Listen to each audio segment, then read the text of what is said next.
ప్రస్తుతం మనం బీజాపూర్లో ఉన్నాం. ఇది ఒకప్పుడు అన్నలకి పూర్తి సామ్రాజ్యం ఏరియా. ఇది హిడ్మా తిరిగిన ప్రాంతం. ఇక్కడ జీడిమల్లి 2 అని ఒక పోలీస్ క్యాంప్ ఉంటుంది. ఈ పోలీస్ క్యాంప్ మీద హిడ్మా ఆధ్వర్యంలో వందలాది మంది మావోయిస్టులు అటాక్ చేశారు. ఇక్కడికి అసలు బ్రిడ్జ్ కూడా ఉండేది కాదు. ఇప్పుడు వాగు, ఈ వాగు మీద కూడా టెంపరీగా బ్రిడ్జ్ వేసి ఇక్కడ మూవ్మెంట్లు కూడా తీసుకురావడానికి పోలీసు కానీ వెహికల్స్ కానీ పబ్లిక్ వెహికల్స్ రావడానికి ఇప్పుడు ఇక్కడ బ్రిడ్జ్ కూడా గవర్నమెంట్ చేపడుతుంది. ఛత్తీస్గఢ్ ప్రభుత్వం చాలా స్పష్టంగా చాలా క్లియర్గా గ్రామాల్లోకి వెళ్ళడానికి అన్ని ఏర్పాట్లు చేయడమే కాకుండా ఇక్కడ పనిచేస్తున్న ఆదివాసీలు, ఇక్కడ ఉన్న ఆదివాసీల పిల్లలకి చదువు నేర్పించడానికి ఎక్కువగా ప్రయత్నిస్తుంది. ఇక్కడ మనకు కనిపిస్తున్న జీడిమల్లి 2 కానీ జీడిమల్లి 1 కానీ ఇంకా ముందుకోసం ధర్మారం క్యాంపు, ఈ ప్రాంతం అంతా కూడా ఒకప్పుడు సామ్రాజ్యం ఏరియాలో. ఇక్కడ ఆదివాసీల అభివృద్ధి కోసం ఛత్తీస్గఢ్ గవర్నమెంట్ కొన్ని స్కూల్స్ పెట్టింది. మనకు చాలా ప్రాంతాల్లో స్కూల్స్ కనిపిస్తుంటాయి. స్కూల్లో పిల్లలందరూ కూడా చక్కగా యూనిఫామ్ వేసుకొని స్కూల్కి రావడం, హాస్టల్స్ ఉన్నాయి. దాంతో డెవలప్మెంట్ చూపించడంతో పాటు ఏమవుతుందంటే ఆదివాసీలందరూ కూడా అన్నలకు సపోర్ట్ చేయడం తగ్గించారు. ఇప్పుడు మనం చూస్తున్నాం ఇక్కడ నుంచి ఇక్కడ పోలీసు సిఆర్పిఎఫ్ వాళ్ళు కూడా వస్తున్నారు, రోడ్లు ఓపెనింగ్ పార్టీ చేస్తున్నారు. వాళ్ళు కూడా రోడ్డుకి సైడ్ రైట్కి మనం చూస్తుంటే వాళ్ళందరూ తనిఖీలు చేసుకుంటూ వెళ్తున్నారు. అంటే మూవ్మెంట్ లేకపోయినా ఏదో రకంగా ఇన్ ఫ్యూచర్లో అయినా సరే వాళ్ళు ఏమైనా బాంబులు పడతారనే ఉద్దేశంతోనే ఇవన్నీ రోడ్ ఓపెనింగ్ పార్టీ తనిఖీ చేసుకుంటూ వెళ్తుంది. ఈ విధంగా ఒకప్పుడు అన్నల సామ్రాజ్యం ఏరియాలో డెవలప్మెంట్ చాలా స్పష్టంగా కనిపిస్తుంది. ఇదంతా కూడా ఆపరేషన్ కగార్లో భాగంగానే అనుకోవచ్చు. ఆపరేషన్ కగార్ అంటే కేవలం మావోయిస్టులు ఏరివేత కాదు, ఛత్తీస్గఢ్, తెలంగాణ సరిహద్దు ప్రాంతంతో పాటు ఏఓబి ప్రాంతంలో కూడా డెవలప్మెంట్ చేయడం కాకుండా ఆదివాసీల అభివృద్ధి కోసం ప్రభుత్వాలు కిందకు దిగాని విషయం చాలా స్పష్టంగా తెలుసు.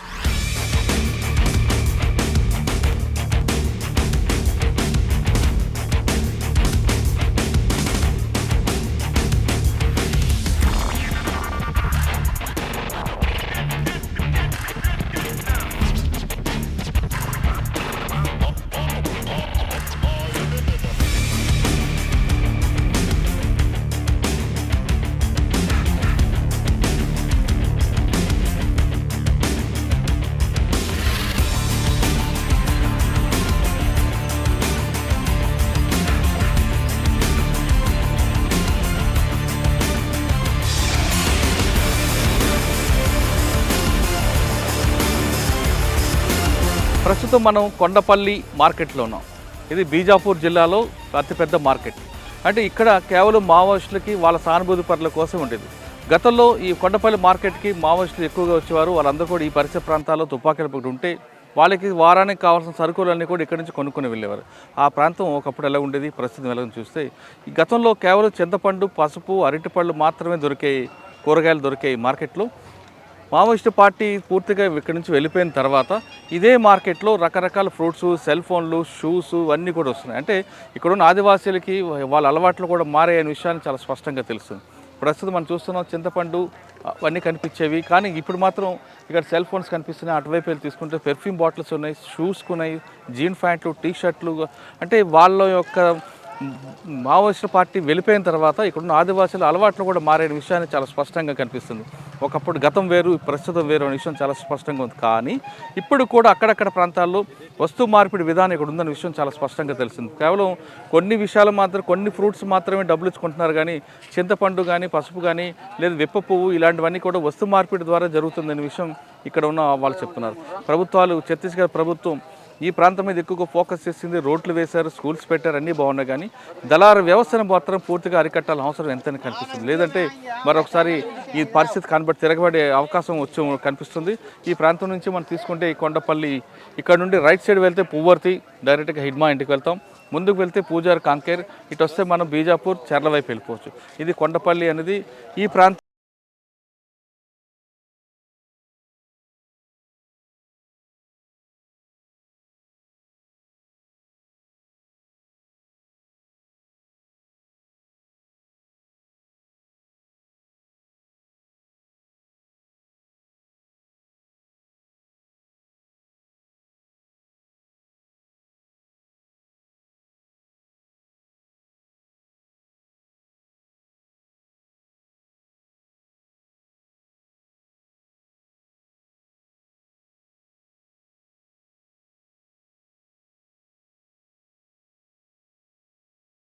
నా పేరు మణికంఠ. ఎప్పటి నుంచి చేస్తుందా మార్కెట్? 6-7 సంవత్సరాలు చేస్తాను.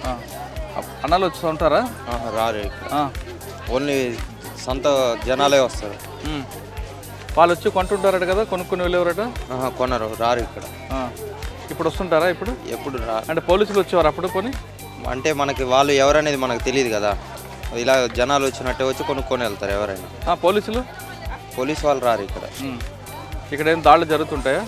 జరుగుతూ ఉంటాయి. మా ఏం దాడులు అంటే వాళ్ళకి వీళ్ళకి యుద్ధాలు జరుగుతాయి కానీ ఇక్కడ అయితే జరగలే, బయట ఎక్కడెక్కడో జరుగుతాయి. ఇక్కడ వస్తువులని కొనుక్కొని అమ్ముతుంటారా లేదంటే ఇంకా ఏమైనా దళారులు ఉన్నారు ఇక్కడ? అంటే మనం జనాలకు అమ్ముకోవడమే. దళారులు లేరా? లేదు. ఇక్కడ అన్ని బయట నుంచి వస్తా మార్కెటా, లోపల నుంచి కూడా వస్తాయి? బయట నుంచి వచ్చే మార్కెట్, చెర్ల నుంచి వచ్చే మార్కెట్.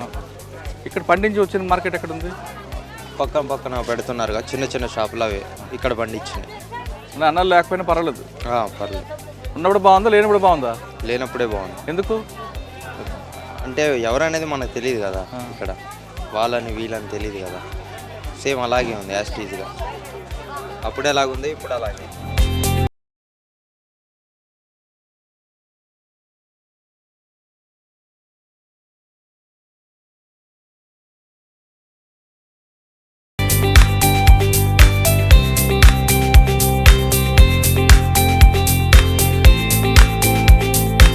మీ పేరు ఏం పేరు, ఎక్కడి నుంచి వచ్చారు? చింతపండు కానీ బియ్యం కానీ ఏది ఇవ్వాలన్నా డబ్బులు ఇచ్చుకుంటారా?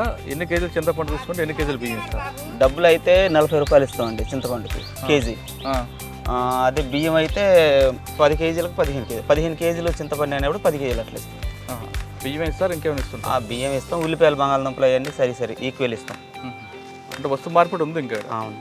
ఎందుకు డబ్బులు తీసుకోవచ్చు కదా? డబ్బులు అంటే వాళ్ళు కావాలంటారు, వాళ్ళు మేమేం చేయలేము దానికి. అది వచ్చినప్పుడు మా వ్యాపారం పోద్ది కదా. అయ్యా ఇవి కావాలంటారు వాళ్ళు, కావాలంటే మేము ఇవ్వకపోతే మళ్ళీ రెండోసారి మాకు డబ్బులు కుర్రారు. ఏమి ఇస్తుంటారు ఇక్కడ? చింతపండు ఒకటే, ఇంకేముంటాయి? ఇప్ప పూలు ఇస్తారండి, ఇప్ప పువ్వు, ఇంకా చింతగింజలు ఇస్తారు. మీరు పువ్వు తీసుకొని ఇప్ప పువ్వు తీసుకొని మేము వీళ్ళకి అమ్మేస్తాం. మండి వాళ్ళు ఇక్కడికి వచ్చినప్పుడు మేము రిటైల్ తీసుకుంటాం, హోల్సేల్గా వాళ్ళకి అమ్మేస్తాం. ఇక్కడ చింతపండు కేజీ ఎంత కొంటారు? చింతపండు వచ్చి 40 రూపాయలు. కిందకి ఎంత అమ్ముతారు? 45, 46. కానీ మీకు మరి ఖర్చులు ఉంటాయి కదా? ఉంటాయి కదా. చింతపండు ఇంకేముంటాయి? ఇప్ప పువ్వులు కాకపోతే సీజన్ రాలేదు ఇంకా. అదేంటిది? అవి పాత చిన్న ఇప్ప పువ్వులు. ఇప్ప పువ్వు అది? ఇప్ప పువ్వు. దీంట్లోంచి సారా వస్తుందా? సారాకు ఇంకా మిగతాది ఏం చేస్తారో మనకు తెలియదు. యాక్చువల్గా అయితే సారా ఇటుకేసోళ్ళు. మీది ఎవరికి అమ్ముతారు ఇది? వస్తారండి ఇక్కడ సేట్లు వస్తారు, ఆవుపిల్లి ఆశీస్ వాళ్ళు వస్తారు. కాకపోతే ఇప్పుడు రావట్లేదు అయినా అట్లా ఎవరు మన దగ్గర ఒక 2 రూపాయలు 3 రూపాయలు ఎక్స్ట్రా ఎవరు పెడితే వాళ్ళకి ఇచ్చేస్తారు. ఒకప్పుడు ఇది అన్నల ఏరియా చూసేవారు, ఎప్పుడు అన్నలు వచ్చేవారు ఇక్కడికి? ఇక్కడికా? ఇందులోకి అయితే ఒకప్పుడు ఎప్పుడో అంటే మామూలు సంఘపోళ్ళు ఉండేటోళ్ళు, వాళ్ళు పెట్టేటోళ్ళు. వాళ్ళైతే బహిరంగంగా ఇట్లా వచ్చి అయితే పెట్టేటోళ్ళు. ఇప్పుడు అంతకుముందు గతాలు ఎప్పుడైనా పెట్టారేమో కానీ ఈ గత 5-6 సంవత్సరాలు అయితే ఇప్పుడు పెట్టలేదు. సంత కాపోయినా ఇక్కడ కొంతమందికి వాళ్ళు దళారులకి రాకుండా రేట్లు తగ్గించకుండా పెట్టామని చెప్తుంటారు, నిజమేనది? రేట్లు అంటే వాళ్ళు ఉన్నప్పుడు కరెక్ట్ ఖచ్చితమైన రేట్లు నడిచినాయి, నిజమే అది. అది నిజం. ఇప్పుడు అంటే ఇప్పుడు ఎవరిష్టాసారం అయిపోయింది వాళ్ళు. ఎందుకంటే భయం అనేది లేదు.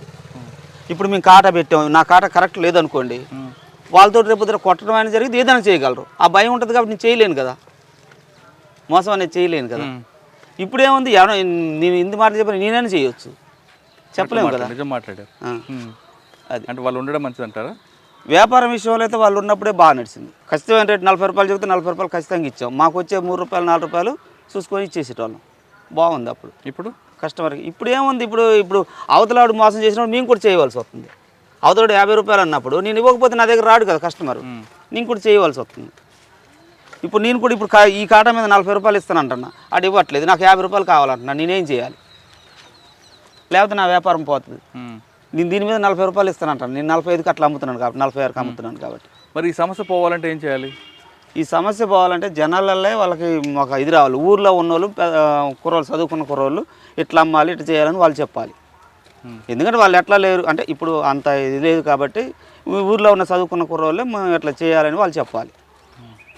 ఊర్లో ఎక్కడెక్కడ నుంచి ఎవరెవరు వస్తున్నారు ఊర్లోకి, ఎట్లా ఇష్టసారంగా కొంటున్నారు కాబట్టి ఊర్లో ఉన్న చదువుకున్న కుర్రోళ్ళు మనం వాళ్ళు కూడా కొంతమంది కరెక్ట్ చెప్పలేకపోతున్నారు. నేను వెళ్ళి కొంతమంది చెబుతున్నాను ఈ కాటా మీద ఎట్లా ఇస్తాను అని చెబుతున్నాను, అయినా సరే వాళ్ళు మాకు ఎక్కువ కావాలంటున్నారు. ఎక్కడి నుంచి వాళ్ళు నా జేబులో డబ్బులు అయితే ఇవ్వలేను కదా.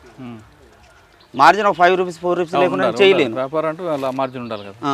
కూలి వాళ్ళు వస్తారు, వాళ్ళు వస్తారు, వీళ్ళు వస్తారు, అక్కడ నుంచి రావాలి, తీసుకెళ్ళాలి. అది అట్లా. అప్పుడు ఏం చేసేటోళ్ళు వాళ్ళే చెప్పేటోళ్ళు, ఇంతకు తీసుకోవాలి ఇంత. అప్పుడు వాళ్ళకి మాకు ఇంత ఇది ఉండేది కాదు. ఇప్పుడు మీ ఎంతమందికి చెబుతాం మేము? ఇప్పుడు మీలాగా ఎంతమంది వస్తారు ఇక్కడికి? చాలా మంది, వీళ్ళందరూ వచ్చేటోళ్ళు అందరు. ఈ కొండపల్లి సంతకి ఎక్కువ ఫేమస్ ఏంటి?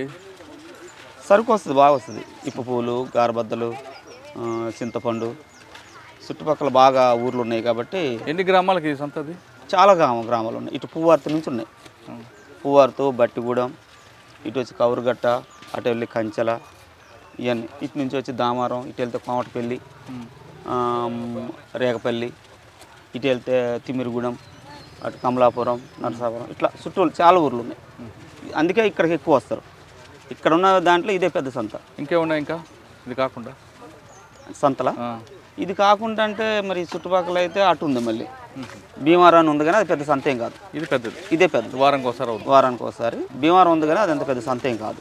అంటే కొద్దిగా వస్తారు. పెద్ద సంత అంటే ఇదే. ఇప్పటికీ చూస్తున్నాం, కనిపిస్తుంది మనకి. ఎంత డెవలప్ అయినా వస్తు మార్పిడి ఉందంటారు, కానీ దానికి కూడా కారణం ఆదివాసీలే. వాళ్ళు అభివృద్ధి లేకపోవడం వల్లే ఇటువంటి పరిస్థితి వచ్చిందని ఒక మిత్రుడు చెప్తున్నారు. ఇప్పటికైనా ప్రభుత్వాలు ఖచ్చితంగా వచ్చి వీళ్ళకి వస్తు మార్పిడి వల్ల వచ్చే లాభం ఏంటి, డబ్బు తీసుకుంటూ వచ్చే నష్టమా లాభమా అనే విషయాన్ని వీళ్ళకి అవగాహన కల్పిస్తే వాళ్ళలోనే మార్పు వచ్చే అవకాశం ఉందని చాలా స్పష్టంగా తెలుస్తుంది. ఇది కొండపల్లి సంతలో ఇది ఒకటే కాదు, విప్పు పువ్వే కాదు, రకరకాల వస్తువులు ఉంటాయి. ఈ ప్రాంతంలో దాదాపు 7 గ్రామాలు, కానీ అన్ని గ్రామాలకి అతిపెద్ద సంత ఏదంటే కొండపల్లి. ఇక్కడ గతంలో మావోయిస్టులు వచ్చేవారు, వాళ్ళకి కావాల్సిన సరుకులను కొనుక్కెళ్ళారు. వాళ్ళు రాకపోయినా వాళ్ళకి సానుభూతి పనులు వచ్చి ఈ సంత మీద ఆధారపడేవారు. ఇక్కడ పువ్వర్తి కానీ హిడ్మాకు సంబంధించిన కానీ వివరాలు సార్ ఇక్కడికి రావాల్సింది. ఇప్పుడు మనం ముందుకు వెళ్తే కొంత దూరంలో పెద్ద బండరాలు కనిపిస్తాయి. అదే దామోదర్కి అడ్డ. ఆ దామోదర్ కూడా అక్కడి నుంచి ఫోటోలు దిగి మీడియాకి రిలీజ్ చేసిన వ్యక్తి. ఈ ప్రాంతం అన్నలకి పెట్టని కోట, వాళ్ళ సామ్రాజ్యం అన్నది చాలా స్పష్టంగా చెప్పొచ్చు. కానీ ఇప్పుడు కాదు, ఇప్పుడు పూర్తిగా పోలీసుల క్యాంపుల మధ్యలో నడుస్తుంది కాబట్టి ఎలాంటి ఇబ్బందులు. కానీ ఆదివాసీలు నష్టపోకుండా ఉండాలంటే ప్రభుత్వాలు ఖచ్చితంగా వాళ్ళకి అవగాహన కార్యక్రమాలు కల్పించిన అవసరం ఎంతైనా కనిపిస్తుంది.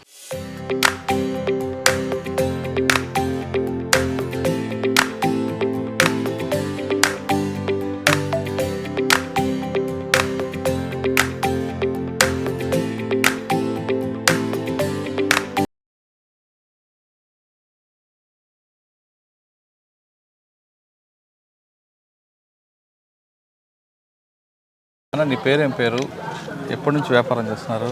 గతంలో ఇక్కడికి అన్నలు వచ్చేవారని ఉండేది, వచ్చేవారా లేదా? వాళ్ళు రాకపోతే వ్యాపారం తగ్గిందా పెరిగిందా? లేదు, వ్యాపారం అంటే తగ్గింది. కొట్టు ఎక్కువ అయిపోయింది కదా ఇప్పుడు. వాళ్ళు గతంలో వచ్చేవారా? గతంలో అంటే వచ్చేటప్పుడు ఏం కొనేవారు ఇక్కడ ఎక్కువ? ఇది ఉన్న సామాన్ కొనేటోడు. అంటే వీటితో ఏం పని ఉంటుంది వాళ్ళకి? లైట్ కావాలా, లైట్ తీసుకుంటారు. ఇంకా అంటే ఏదో వాచ్ కావాలో వాచ్ తీసుకుంటారు. ఉన్న సామాన్ తీసుకుంటారు. చార్జర్లు అవి? చార్జర్ అంటే కరెంట్ లేనప్పుడు కరెంట్ ఇక్కడే అది డీసీ చార్జర్ కదా తీసుకుంటారు. అందరు కలిసి వచ్చేవారా, ఒక్కొక్కరు వచ్చేవారా? లేదు, వాళ్ళు సివిల్ డ్రెస్లో వస్తారు. అంటే ఇప్పుడు రావట్లేదు కదా వాళ్ళు? లేదు. వ్యాపారం పడిపోయిందా, తగ్గిందా, పెరిగిందా? వ్యాపారం ఇప్పుడు తగ్గిపోయినట్టే. అంటే వాళ్ళు వచ్చిన టైంలో వాళ్ళు వెళ్ళిపోయిన తర్వాత పోలీసులు వచ్చేవారా, వచ్చేవారు కదా పోలీసులు వచ్చేవారా? పోలీసు లేదు, అప్పుడు లేదు పోలీసు. ఇప్పుడు వాళ్ళు వస్తే ఉంటే బాగుందా, లేకపోతే బాగుంది ఇక్కడ? లేదు, లేకపోతే అది అందరికీ మంచిది కదా అంటున్నారు. ఎలా? దాన్ని రోడ్డు పోయినారు, ఏదైనా మంచి పని పోయినారు, చేయనియారు. ఇప్పుడు ఏది చేసినా పర్వాలేదు. ఎవరు ఎక్కువ వచ్చేవారు ఇక్కడ అన్నల్లో? ఏ దళం? అది పేరు తెలియదు. అయితే వచ్చేవాళ్ళు కరెక్టే, కాకపోతే ఎవరు వచ్చేవాళ్ళు ఏ దళం మాకు ఆ సంగతి తెలియదు. డబ్బులు ఇస్తారా? డబ్బులు అంటే పైసలు ఇచ్చేవారా? పైసలు సామాన్ తీసుకుంటే పైసలు ఇస్తారు. కానీ ఇప్పుడు రాకపోవడంలో బాగుందంటావు? నా గురించి కదా, అందరికీ మంచిగుంటే నాకు కూడా మంచిది. అప్పుడు రోడ్డు లేకపోతే ఎలాగొచ్చేవాడు మరి చర్లపల్లి నుంచి? మేము ఈ దారి భీమారాం దారి. ఇప్పుడు ఈ దారి పామిడి దారి. ఏ దగ్గర నీకు?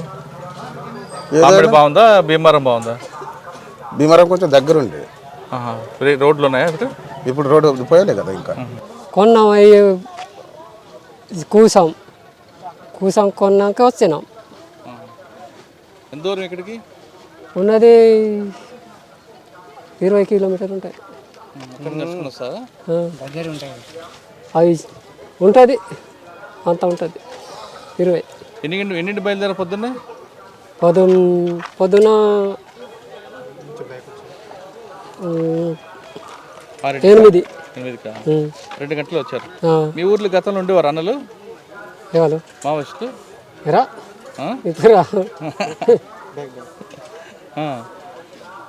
ముందు వస్తున్నాడు కానీ ఇప్పుడు రా. ఇప్పుడు లేరా? వెళ్ళాడు. ఎవరుండేవారు ఎక్కువ అక్కడ ఎక్కడ నీ దగ్గర? మాకు ఎవరు లేడుగా. అవి వాళ్ళు ఉన్నప్పుడు బాగుందా లేనప్పుడు బాగుందా? ఇప్పుడు బాగుంది. ఎందుకు? అప్పుడు ఆడు చీకలు చేస్తారే చీకలు చేసుకున్నాడు. అంటే మాకు వీళ్ళు పొలం పని అనేది చేస్తే వాళ్ళు చీకలు చేస్తున్నారు. ఇప్పుడు బాగుంది. వస్తు మార్పిడి పద్ధతి ఇంకా కొనసాగుతుంది అని చెప్పడానికి కొండపల్లి సంత నిదర్శనం.